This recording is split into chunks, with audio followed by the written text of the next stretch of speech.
Dulu kan, perbuatan incest ni bukan kesalahan bawa kandung kesiksaan. Sebelum tahun 2002, kesalahan tu dah lama ada di negeri. Apabila berlaku banyaknya haruan makan anak dalam bahasa orang Melayu, dalam hubungan perkahwinan yang tidak dibenarkan lah, dalam konteks mahram lah dalam bahasa Arab kita kan. Orang-orang yang tidak boleh berkahwin lah. Kalau berlaku hubungan seks ni, sama ada dia rela atau dia tidak rela, itu adalah suatu kesalahan dalam undang-undang syariah. Jadi bila berlaku banyak, dia menyebabkan ketidakseimbangan sosial. Tak tahu nanti kan anak melahirkan anak kepada ayah dia. Jadi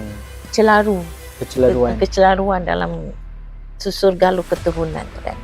Jadi dia mendatangkan masalah sosial. Bila mendatangkan masalah sosial, kerajaan pada ketika itu fikir, eloklah kita jenayahkan sumber amaran. Jadi suatu perbuatan, termasuk dalam perbuatan seksual ini, dia dijenayahkan.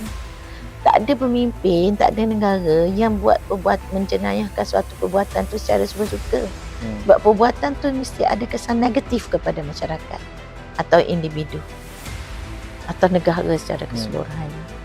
Falsafah negara kita ialah menjaga keteraturan sosial. Kita menjaga agama, menjaga adab dan adat. Mungkin ada orang kata, buatlah undang-undang macam mana pun, mesti ada lagi orang buat kesalahan tu.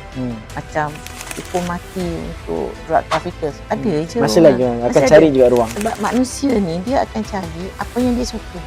Dia tak kira apa peranan dia nak jaga ketenteraman negara tu dan sebagainya, keteraturan sosial, apa yang akan berlaku pada anak cucu kemudian. Ada orang tak kira.